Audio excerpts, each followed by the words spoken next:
오늘 공지해드린 대로 교부들의 영적 유산 같이 보도록 할게요. 첫 번째, 기도의 정의.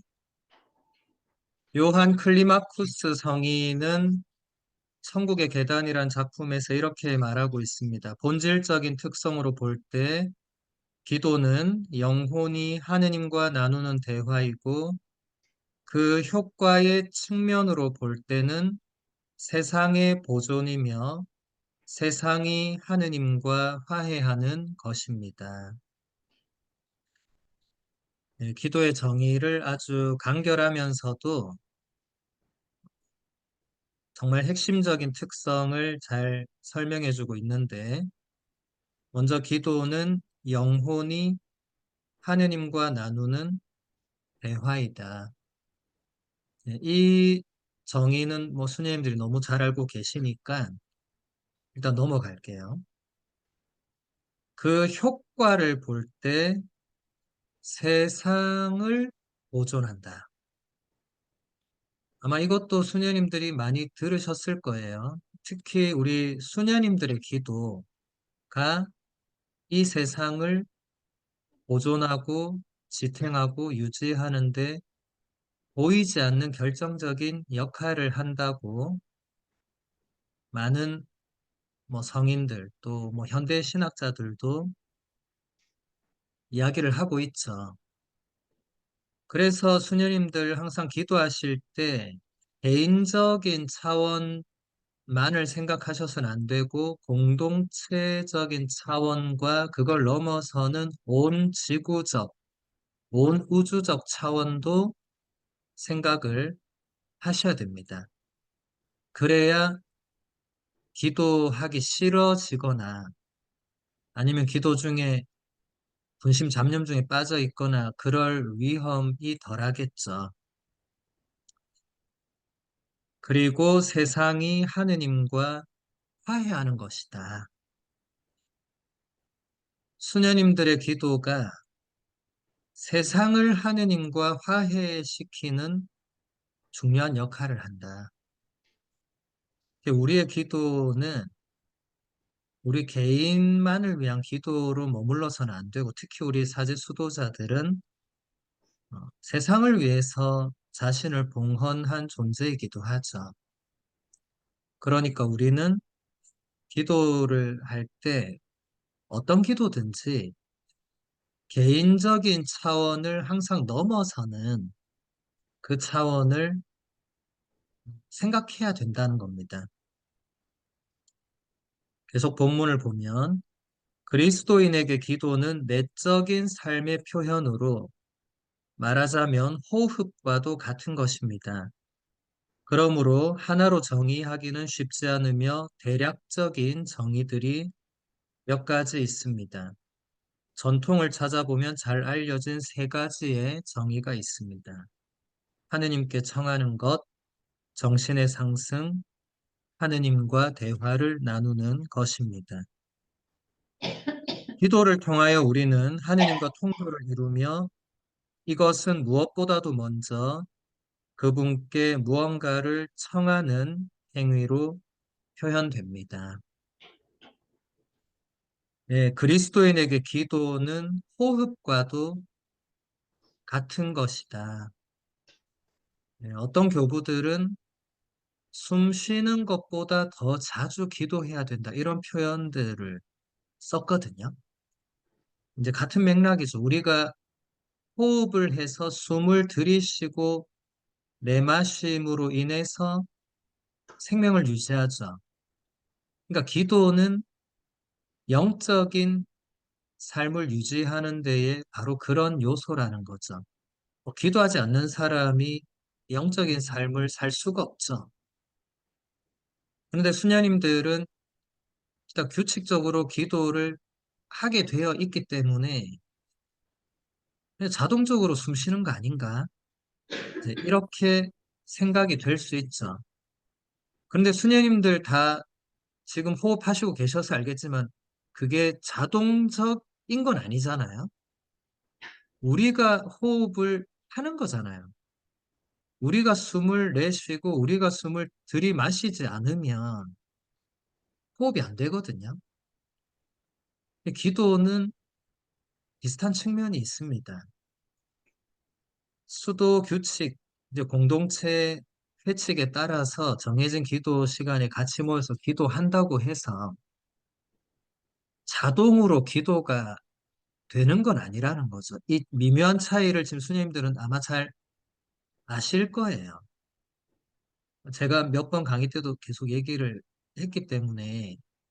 그러니까 몸이 지금 공동체 기도에 참여하고 있다고 해서 그 기도가 자동으로 호흡처럼 되어서 바로 하느님과 깊은 대화를 나누고 하느님께로 내 영혼이 올라가고 바로 그렇게 되는 게 아니라는 거죠. 이 기도의 몇 가지 정의는 이제 밑에서 계속 설명을 하니까 그 다음 본문을 보도록 할게요. 이는 특히 위험한 상황들 안에서 일어나는 것입니다. 뭐 전쟁 중에 성당들은 사람들로 가득 차고 평안한 시기에는 텅텅 비어 있습니다. 만일 우리가 오직 필요한 경우에만 성당에 온다면 이것은 우리가 하느님의 위엄을 떨어뜨리는 게 아닐까요? 관상을 기피하는 사람들은 교리 교육에서 하느님을 향한 정신의 상승이라고 표현되는 아주 긴 정의를 선호해 왔습니다. 이것은 원래 플라톤이 의도했던 것과 같은 철학적인 정의 가운데 하나였음을 우리는 이미 잊어버렸습니다. 플라톤에 따르면 단순한 사람들은 오직 물질적인 재미들에만 집중하고 정치인들은 사회가 요구하는 것들에만 몰두하지만 더 좋은 길은 정신적인 근본 가치, 특별히 하느님께 전념하는 것. 사상가들이 선택한 바로 그것입니다. 이 묘사가 그것을 채택한 그리스도인들에게도 마음에 든 것은 그리 놀라운 일이 아닙니다. 그럼에도 불구하고 그들은 이것이 완전하지 않다는 것을 곧바로 깨닫게 되었습니다. 전쟁 중에 성당은 사람들로 가득 차고 평안한 시기에는 텅텅 비어 있다. 오늘날 미국의 성당들이 텅텅 비어 있죠. 한국도 마찬가지고. 그러니까 오늘날 적어도 우리가 살고 있는 이 국가, 이 지역에서 적어도 신앙 때문에 목숨의 위협, 생명의 위협을 받고 이러지는 않죠. 물론 그런 나라들 지금도 여전히 있습니다만 적어도 지금 수녀님들이 소임하고 계신 곳들에서 그런 일들이 일어나지 않죠.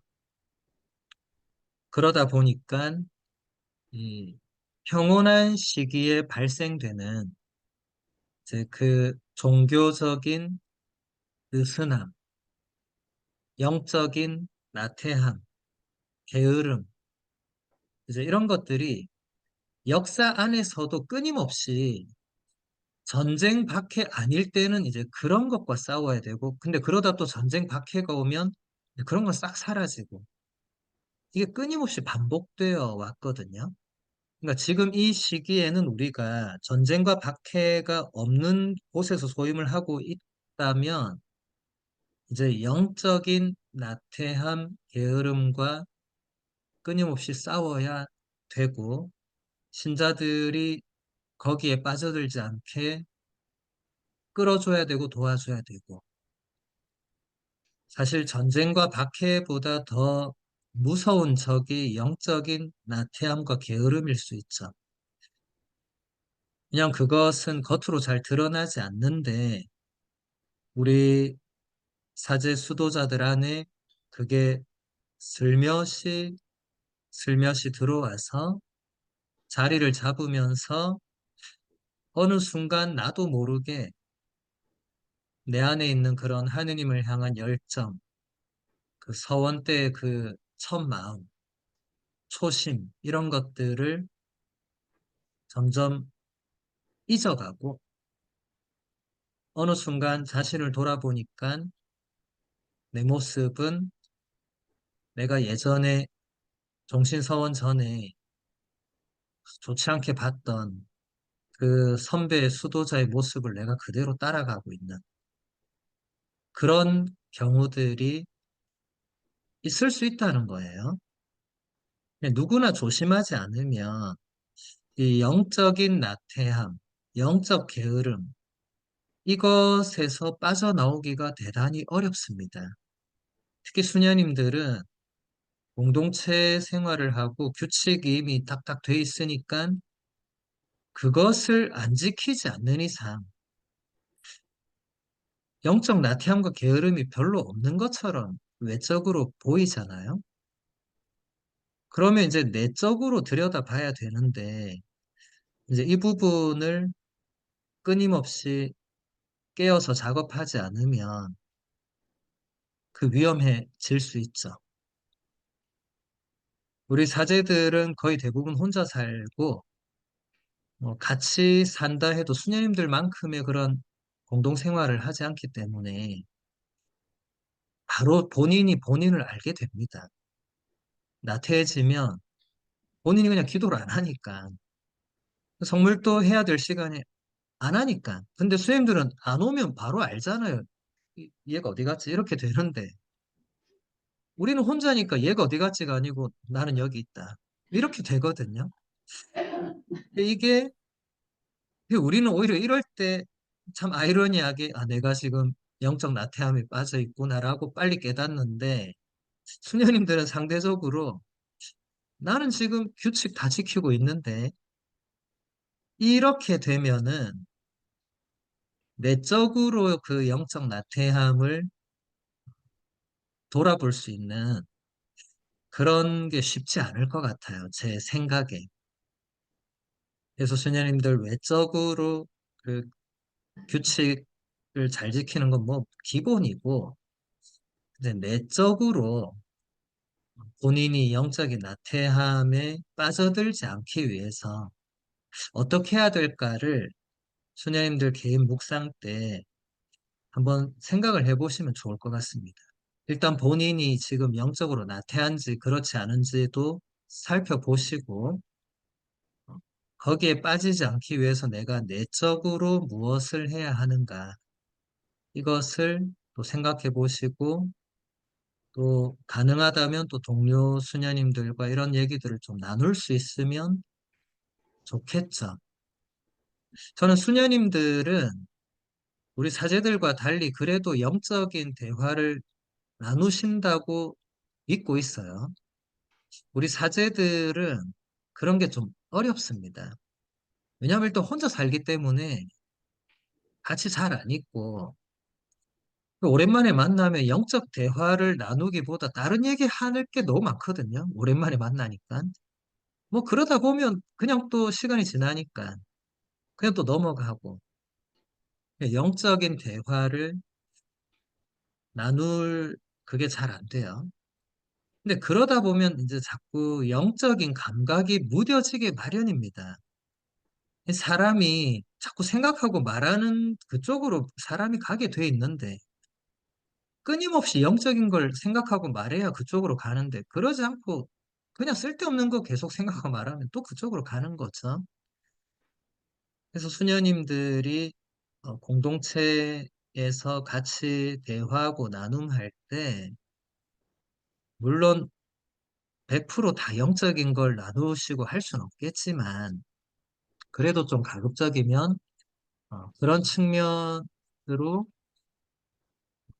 많이 대화하고 하시려고 애쓸 거라고 저는 믿고 있습니다. 우리 사제들에게 부족한 부분을 수도회들이 그렇게 채워주셔야 또 균형이 맞겠죠.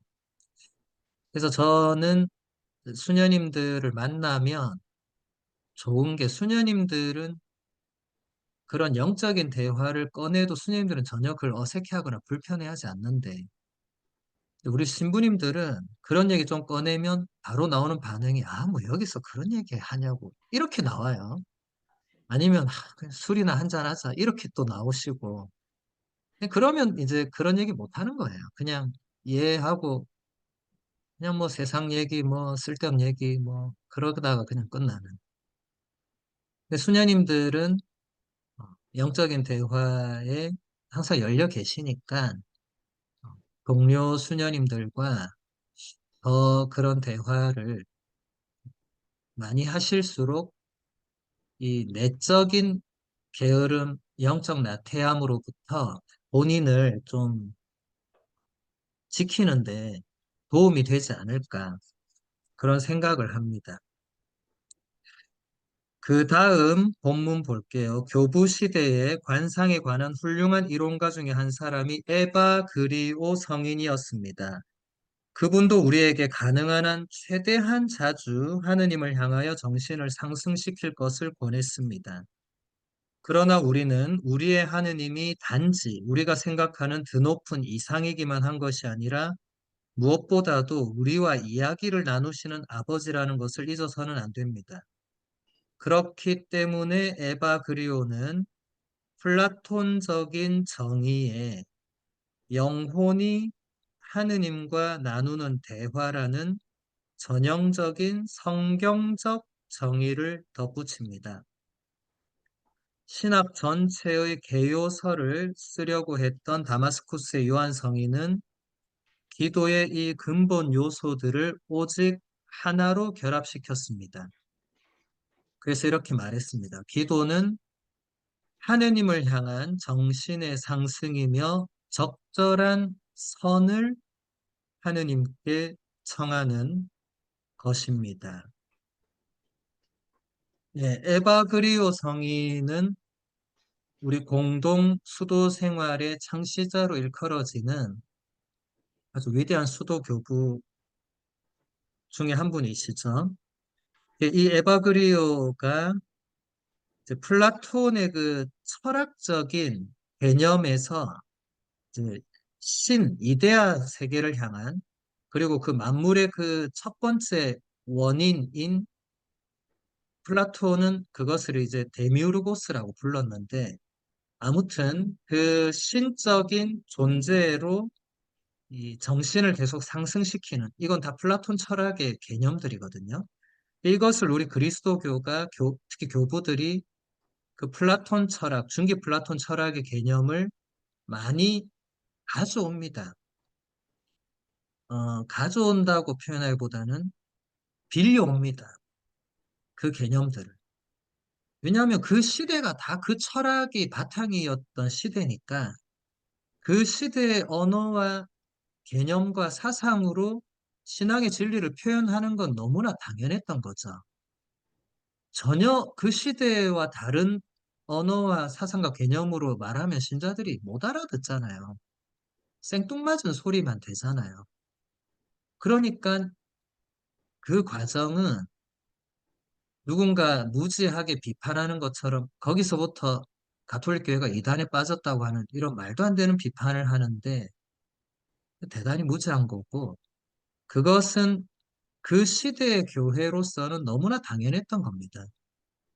그 언어로 밖에 표현할 수 없었던 우리가 삼위일체 잠깐 봤을 때 제가 일부러는 아니고 이제 칠판이 있길래 제가 스님들께 좀 그 삼일체 그 언어들, 그 과정들을 말씀드렸잖아요. 근데 그게 전부 철학 용어거든요. 프로소폰, 휘포스타시스, substantia 이런 거 전부 철학 용어예요. 호모우시오스 전부 철학 용어예요. 근데 그거를 가지고 가톨릭 교회가 그때부터 이단에 빠졌다고 하면 그거는 너무 무지해도 너무 무지해서 상대할 가치가 없는 주장들인데 무지한 게 아니라면 굉장히 나쁜 의도로 하는 건데 그게 아니라 신앙의 진리를 지키고 또 그 시대 사람들에게 표현하기 위해서는 그 시대 언어와 개념을 써야 됩니다. 지금도 마찬가지예요. 프란치스코 교황님이 왜 이 시대 수많은 사람들에게 이 존중받고 그분 말씀이 힘이 있냐면 프란치스코 교황님이 지금 이 시대의 언어로 뭔가 말씀을 하세요. 베네딕토 교황님이 살아계실 때 왜 그렇게 인기가 없었냐면 그 시대의 대중 언어를 전혀 모르시는 분이셨어요. 그분은 학문적 언어만 사용하는 분이셨어요. 그러다 보니까 학자들은 이분의 깊이에 놀랐지만 그냥 대중들은 도대체 저분이 무슨 말을 하시는지 제가 말씀드렸잖아요. 베네딕토 교황님은 교황님 되자마자 나와서 라틴어로 말씀을 하셨어요. 그 자리에 있던 사람들 중에 그 내용을 알아들은 사람은 거의 없어요. 그러면 이제 라틴어 전문가가 그걸 번역해 줘야만 해석을 할 수 있죠. 베네딕토 교황님은 물러나실 때도 라틴어로 말씀을 하셨어요. 근데 교회의 최고 지도자인 추기경님들조차도 교황님 무슨 말씀인지 몰랐어요. 그래서 가만히 있었어요, 전부 다. 깜짝 놀라야 되는데 그게 아니고 그냥 가만히 이렇게 못 알아들으니까. 그러니까 이게 시대의 언어를 쓰지 않으면 이럴 수밖에 없는 거 아니에요?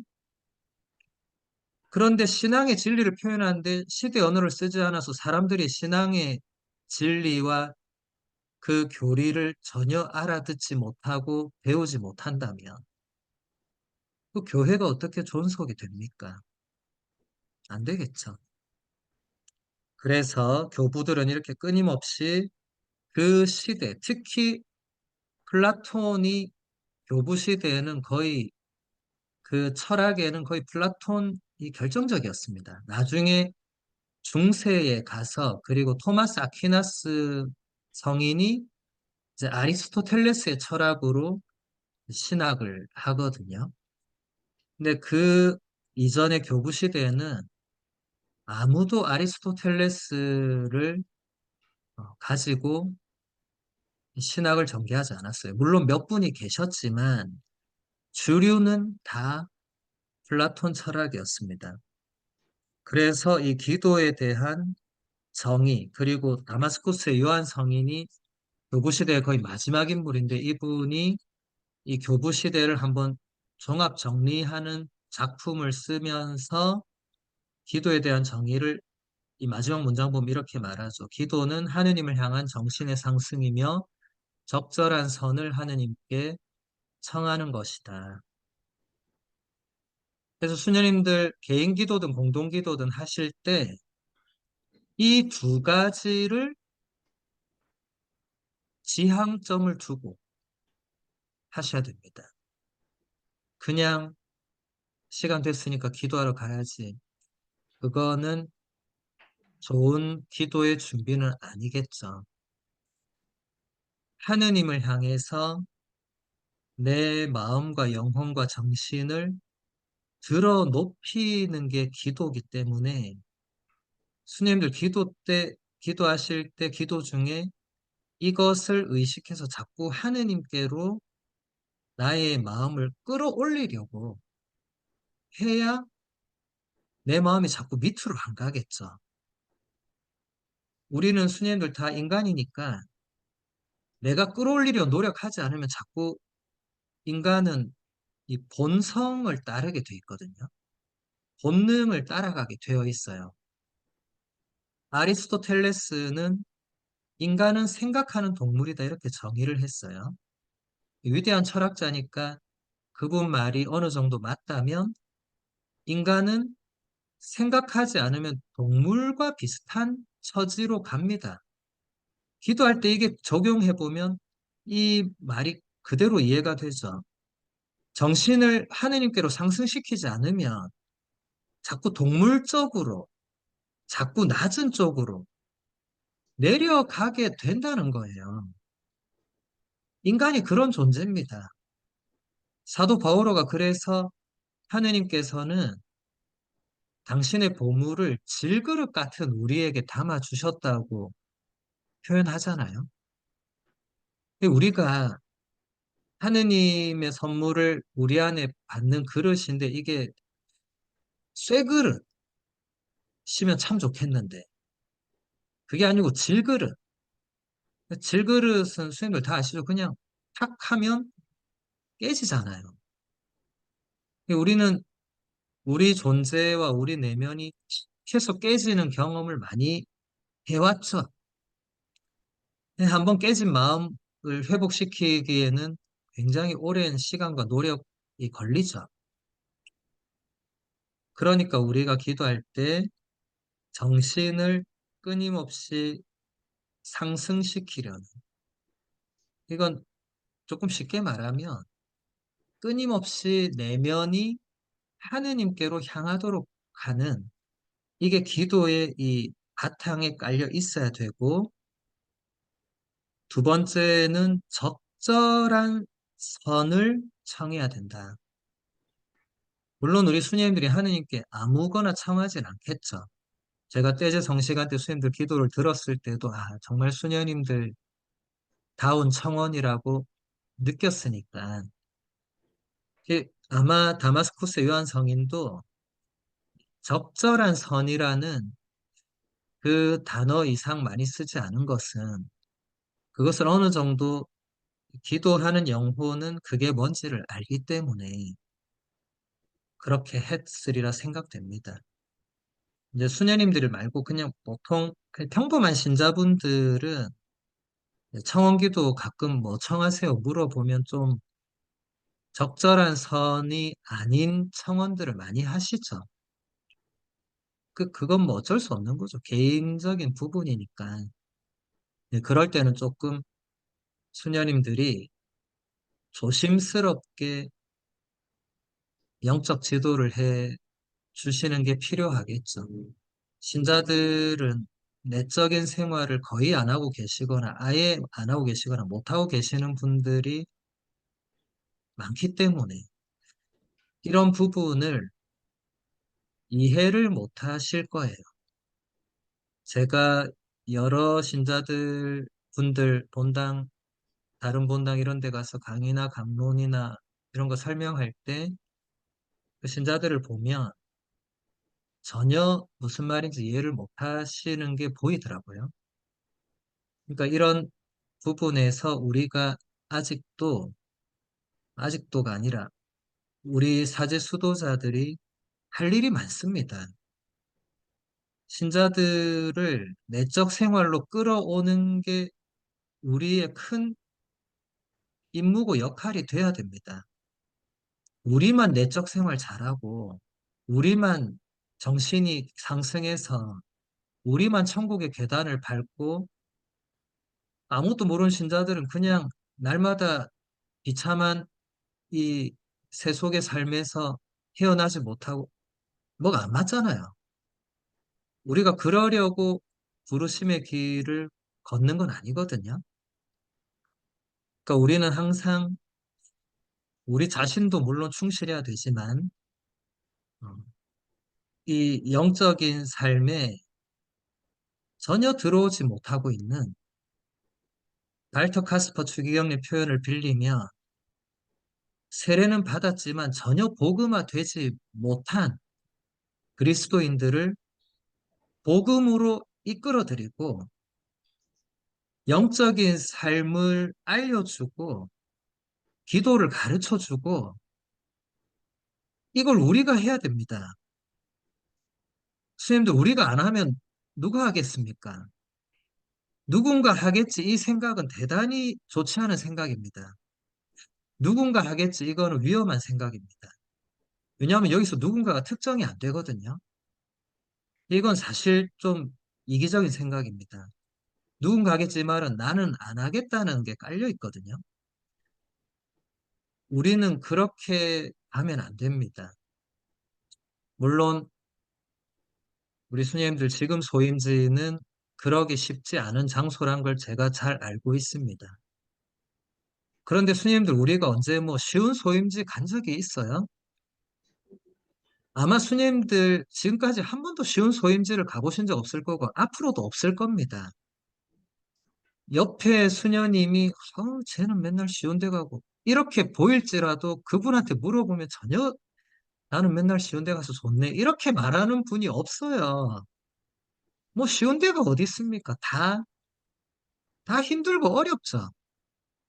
다 아무리 노력해도 안 되는 게 있고, 근데 여기는 외국이고 또 교포라는 특수성이 더해지고 이러다 보니까 물론 더 큰 어려움이 많지만 그렇다고 해서 우리가 어, 거기에 그냥 실망하거나 낙담하거나 좌절해서 아무것도 안 하고 가만히 있으면 안 되겠죠.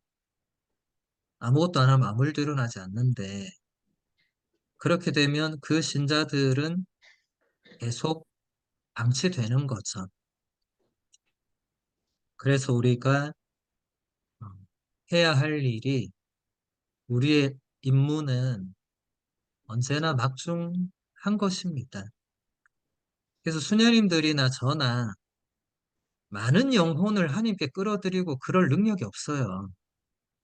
하느님은 우리에게 너는 100명을 나에게 데리고 와라 이렇게 명령하시지 않습니다. 단 한 명이라도 정말 단 한 명이라도 하느님께 등을 돌렸다가 우리의 기도와 노력 덕분에 그 돌린 등을 다시 돌린다거나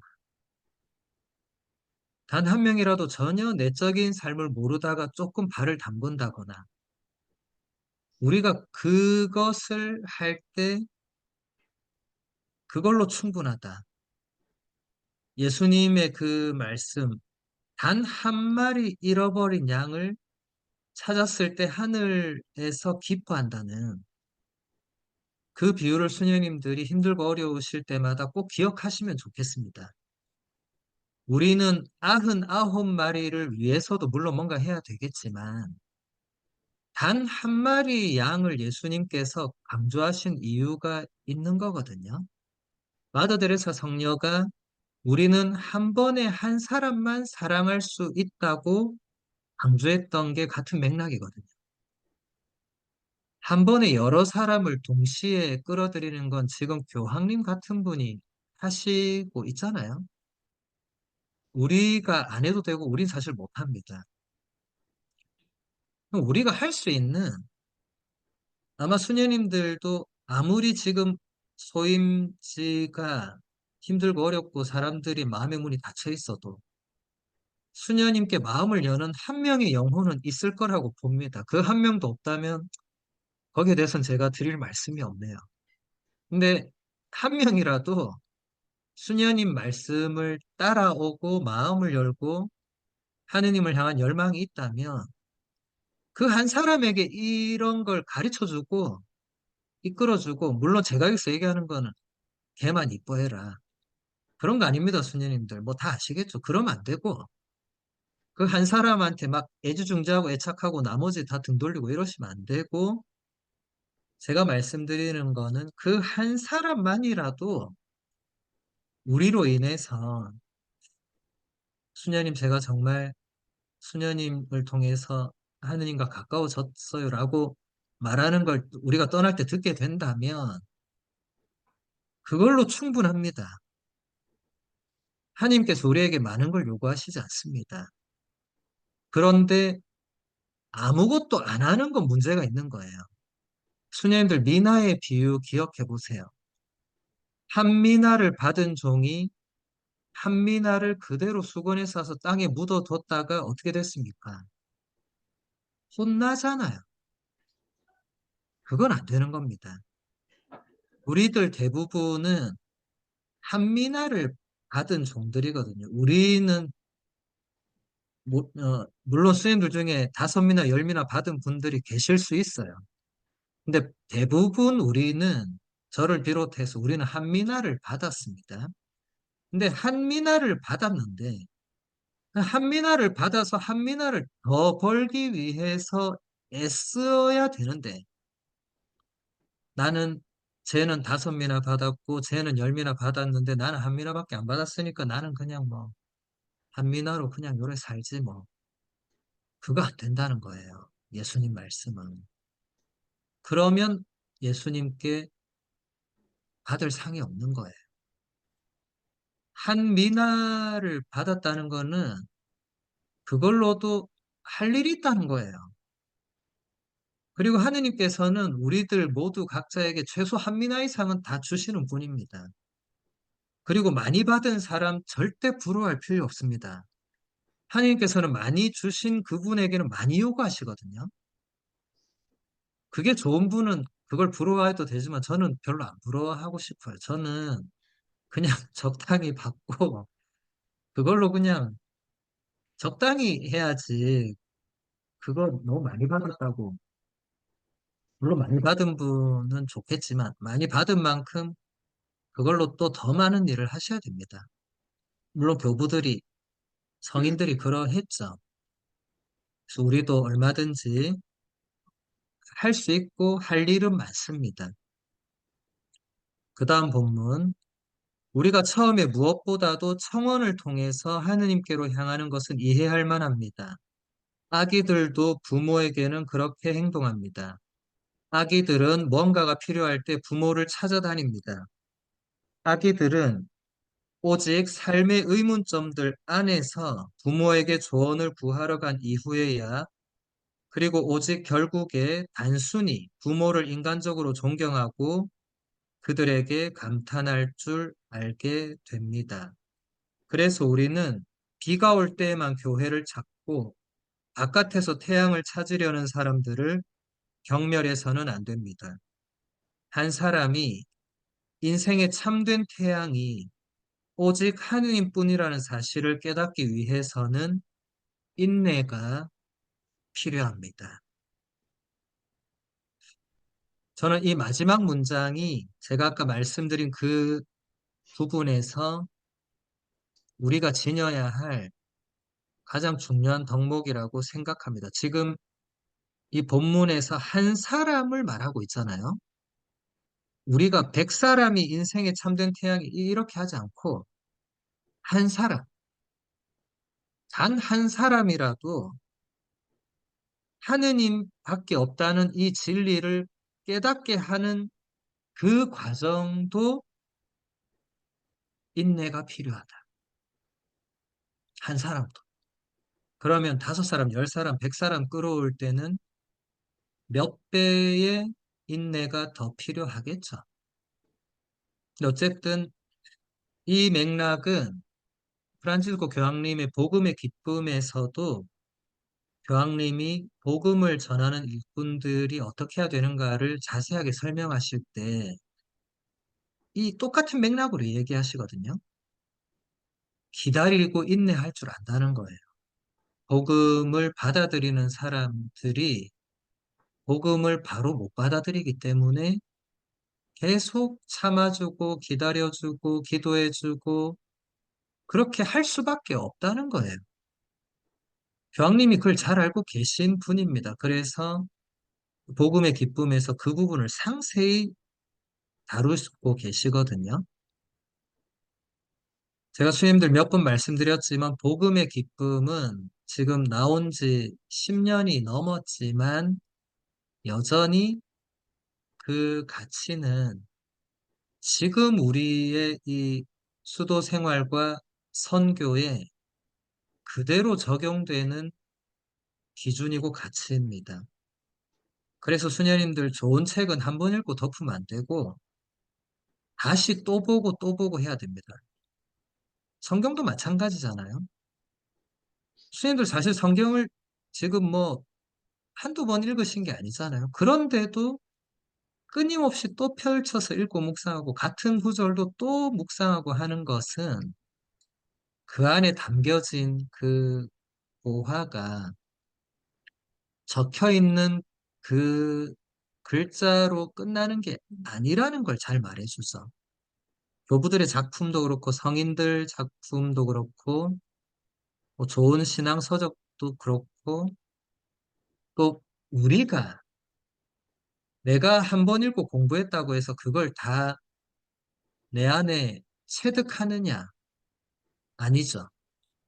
그래서 보고 또 보고 또 봐야 되는 겁니다. 반복은 가장 훌륭한 길입니다. 반복 앞에서 더 좋은 길이 없어요. 이것은 수녀님들 뭐 소시적에 학교 다닐 때 공부를 잘했네, 못했네 하고 아무 상관이 없습니다. 저는 많은 분들이 저에게, 신부님은 공부를 하시니까, 뭐, 머리가 좋으니까. 아니, 뭐, 그런 근거도 없지만, 그거랑 아무 상관없는 겁니다. 제가 공부하는 사람은 공부의 가장 좋은 비결은 반복하는 거예요. 그 부분을 계속 반복해서 보고, 읽고, 생각하고 또 읽어보고, 이렇게 하는 거예요. 그러다가 도저히 안 되면 또 다른 비슷한 책을 또 참고해서 또 읽어보고, 이러다가 뭔가 깨닫는 거죠. 근데 그 과정이 험난하니까 사람들이 공부 안 하는 거죠. 힘드니까. 공부한다고 뭐 누가 밥을 주거나 떡을 주거나 돈을 주지 않으니까. 그런데 우리 수녀님들은 물론 수도 생활을 이미 하시고 계시지만 공부도 어느 정도는 하셔야 됩니다.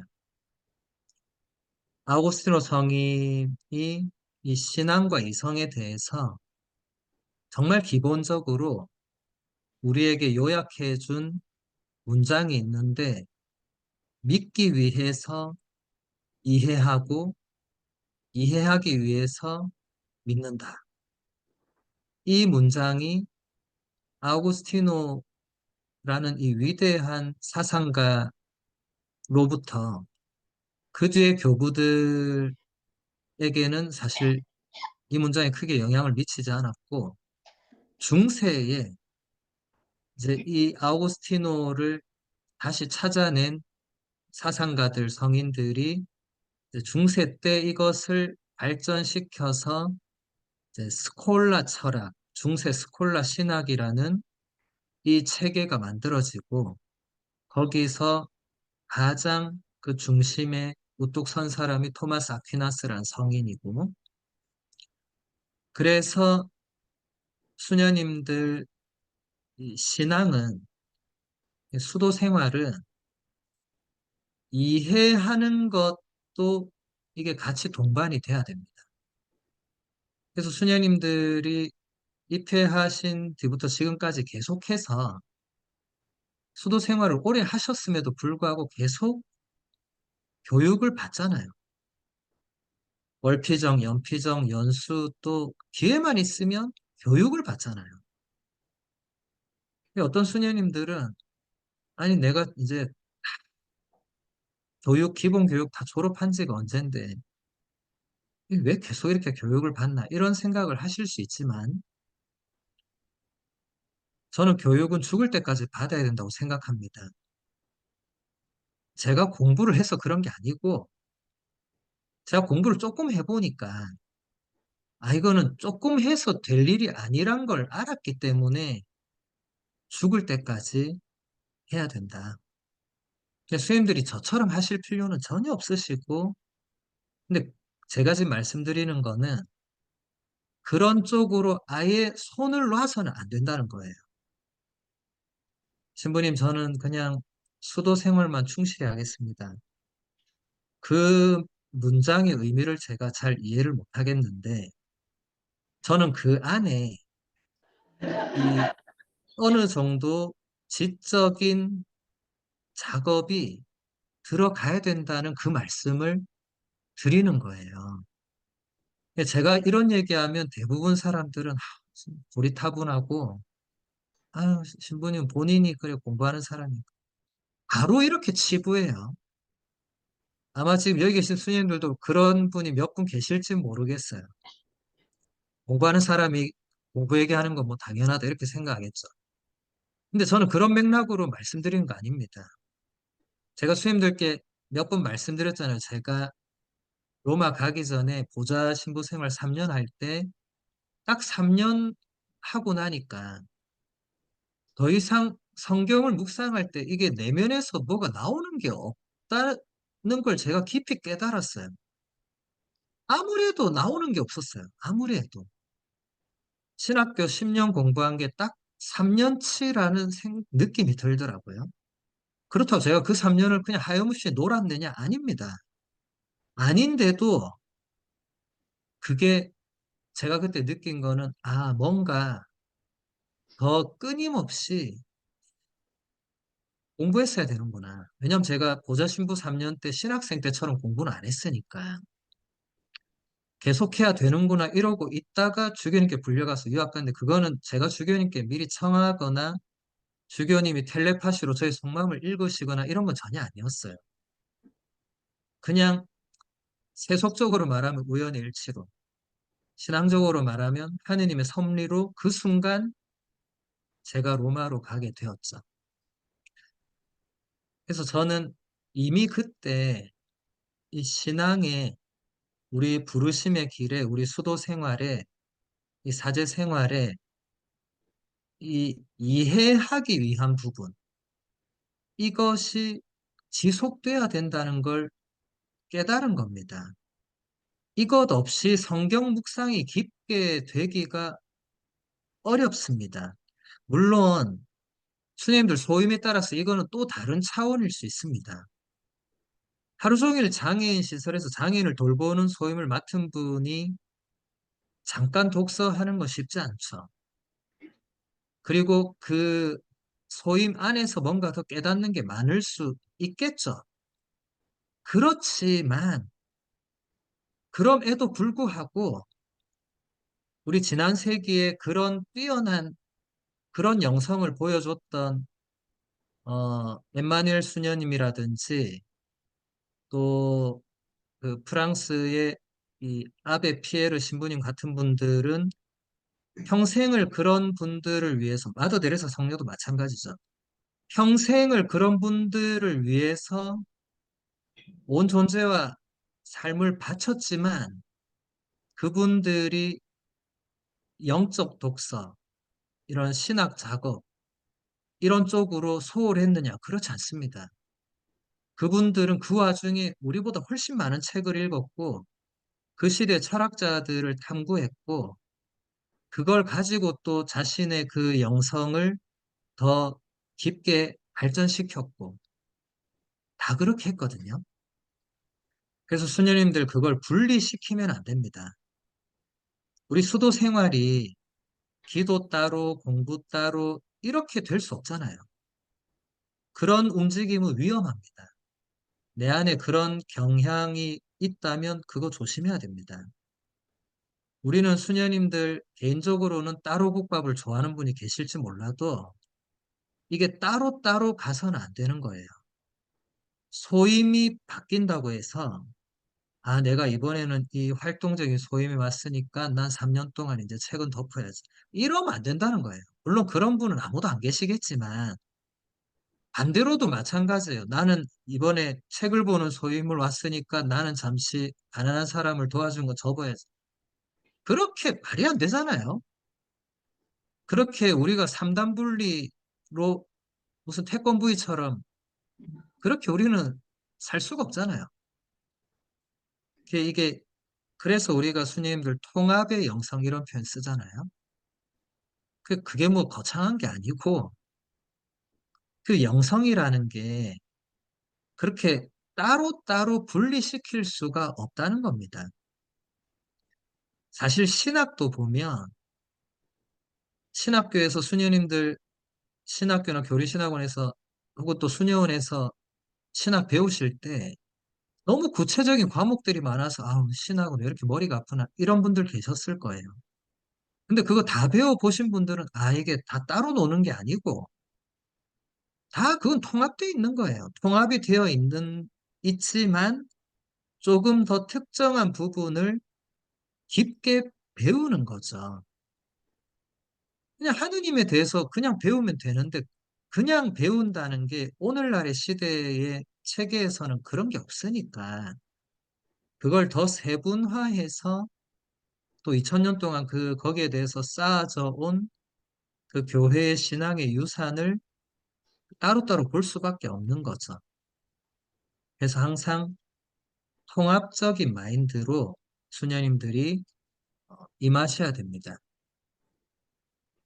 자, 두 번째 주제 조금만 보도록 할게요. 아버지께 바치는 기도. 아까 언급했던 폰투스 에바그리오 성인은 기도론이란 작품에서 이렇게 말합니다. 하느님을 사랑하는 사람은 아버지와 함께 있는 것처럼 계속해서 그분과 대화를 나눕니다. 하느님을 사랑하는 사람은 그분과 함께 있는 것처럼 산다. 우리 수녀님들 다 하느님을 사랑하는 하느님의 딸들이죠. 그러면 수녀님들의 삶은 24시간 항상 하느님과 함께 있는 것처럼 사셔야 되겠죠. 한순간도 하느님 없이 고아처럼 내버려진 느낌을 받는 삶을 살아서는 안 되겠죠. 이 말은 그런 느낌이 들 때 그것은 하느님으로부터 오는 것이 아니라는 겁니다. 하느님께 버림받았다는 느낌이 들 때조차도 그게 아니란 것을 우리는 예수님의 십자가에서 다 보고 배웠잖아요. 그러니까 하느님과 함께 있는 것처럼 계속 그분과 대화를 나누는 게 하느님 사랑의 가장 기본 자세라고 에바그리오 성인이 우리에게 가르쳐 주고 있습니다. 그러니까 숨 쉬는 것보다 더 자주 기도해야 한다는 이 교부들의 표현은 다 이런 맥락이겠죠. 바꿔 말하면 수녀님들이 이 길을 걸어감에 있어서 잠시도 하느님과 나누는 대화를 멈추지 않도록 하라는 거겠죠. 멈추면 호흡이 멈추는 것과도 같이 이 영적인 생명이 거기서 풍요로워지기가 어렵다는 거겠죠. 본문을 보면 우리는 오직 어떤 한 사람과 대화를 나눌 수 있습니다. 철학적인 체계와 달리 살아있는 모든 종교는 자신만의 신성의 표현, 그리고 체험을 통해 알게 된 신적 구성의 결정적인 행동 방식을 가지고 있습니다. 성경에서 이런 양식이 분명하게 표현됩니다. 살아계시며 다스리시는 하느님의 계시가 있고 이것은 하느님에 관한 이론적인 접근이 아닙니다. 시편의 주요 모티브는 히브리어 바타로 표현되는데 누군가에게 신뢰를 두는 것입니다. 우리가 하느님과 대화를 나누고 그렇게 하느님을 아버지라 부르고 하느님을 사랑하고 할 수 있는 가장 근저에는 하느님께 신뢰를 두는 것. 그게 성경이 우리에게 가르쳐 준 하느님과 우리의 관계입니다. 그걸 가장 잘 보여주신 분이 예수 그리스도시죠.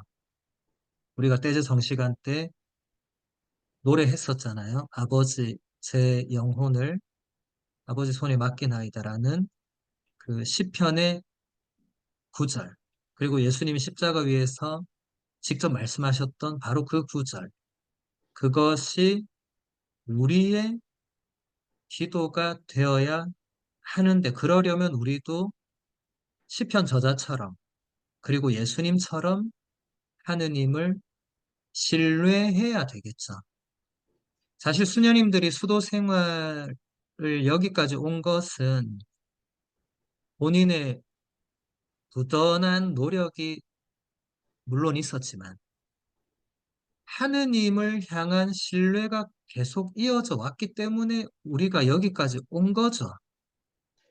지금 수녀님들 중에서 나는 그거랑 상관없이 그냥 여기까지 왔다고 그렇게 생각하는 분은 아무도 없을 겁니다.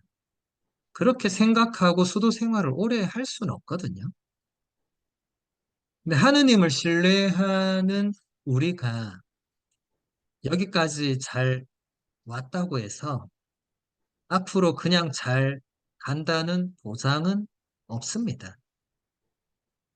우리는 안타깝지만 한순간도 방심하거나 이 정도면 됐다거나 그거 위험한 거예요. 안타깝지만.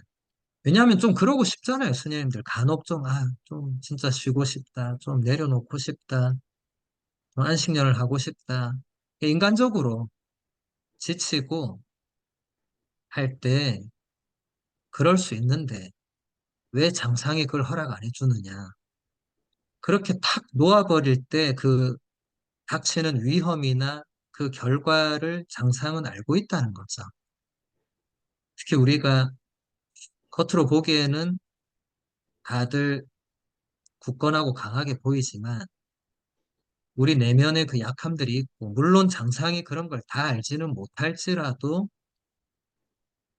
장상은 장상으로서 어떤 결정을 내려야 하는 위치에 있기 때문에 우리의 청을 다 들어줄 수 없죠. 그래서 우리가 아무리 수행들이 힘들고 지치고 하더라도 그래서 잘 쉬는 거 중요합니다. 이번 연피 정도 수녀님들께 영적인 휴식이 되었어야 됩니다. 그랬기를 간절히 저는 바라고 이런 시간이 수녀님들께 다시 새롭게 시작할 수 있는 충전, 재도약의 시간이 되어야 됩니다. 그러기 위해서 저도 부족하지만 최선을 다해서 강의한 거고 또 그 모든 자료들을 수녀님들께 다 드릴 테니까 앞으로 수녀님들이 이 자료에 있어서는 걱정하지 마시고 뭐든지 저한테 얘기하시면 제가 알아낼 수 있는 선에서 알아내서 자료를 드리겠습니다. 근데 저는 만물 박사는 아니거든요. 제가 모르는 건 제가 다른 전문가에게 넘길 수밖에 없고 제가 아는 만큼 어, 수녀님들이 이런 게 필요하다. 근데 제가 말씀드렸다시피 제 블로그에 이미 다 올라 있어요. 제가 그동안 한 건 거기 다 있습니다. 근데 아직 안 한 자료가 저한테 있을 수 있겠죠. 그래서 수녀님들이 못 찾겠으면 저한테 어, 이런 주제 혹은 이런 거에 좀 자료가 있느냐. 그러면 제가 어, 드리고 없으면 제가 찾아서라도 드리겠습니다. 또 수녀님들 제가 이제 미국 생활이 1년 정도 남았으니까 그 1년 안에 수녀님들 계시는 본당이나 수녀님들 공동체에서 뭐 온라인으로나 오프라인으로 저의 강의나 뭐 피정 지도나 뭐 면담이나 거기서 뭐든지 필요하시면 수님들 말씀하시면 제가 수님들 부탁을 거절하지 못하는 그런 특별한 이게 있기 때문에 어, 웬만해선 제가 다 수님들을 도와드릴 것입니다. 제가 못한다 할 때는 진짜 그 못하는 사유가 있어서 그런 걸 거예요. 그래서 수녀님들 앞으로 어, 뭐 온라인은 1년 뒤에도 아무 상관없겠죠. 온라인은 뭐 국경을 뛰어넘으니까. 근데 오프라인은 그 1년 안에 북미주 안에서 뭔가 이렇게 필요하실 때 제가 도와드릴 수 있고 한국 가고 나서 저한테 또 미국으로 와주세요. 이건 좀 어렵겠죠. 그거는 많이 어려울 거고. 그래서 앞으로 수녀님들 어, 그런 부분에서 또 제 카톡 주소와 이메일 주소를 제가 다 막달리안 수님께 보내드렸으니까 수님들이 그걸 통해서 저에게 개별적으로도 얼마든지 연락을 주시면 됩니다. 그러면 저하고 이렇게 커뮤니케이션을 할 수 있으니까 앞으로 언제든지 수녀님들 뭔가 필요하시거나 할 때 고민하지 마시고 바로바로 말씀해 주시면 되겠습니다. 예, 오늘 강의는 지금 시간이 넘었으니까 이거 더하면 수님들 이제 배고파서 성질 나실 수 있으니까 여기서 마무리하고 이번 피정 수녀님들 여러 가지로 쉽지 않은 상황이었는데 그래도 이렇게 잘 어, 이렇게 함께 해주셔서 감사드립니다. 저도 이렇게 피정을 온라인 오프라인을 병행한 거는 처음인데 그래도 이게 수녀님들께 좋은 열매가 맺어지기를 예, 바라고요. 또 기적 마지막까지 예, 수녀님들 이 시간을 은총으로 하느님 은총으로 잘 마무리하시면 좋겠습니다. 저도 그렇게 기도하겠습니다. 함께 해주셔서 감사드립니다.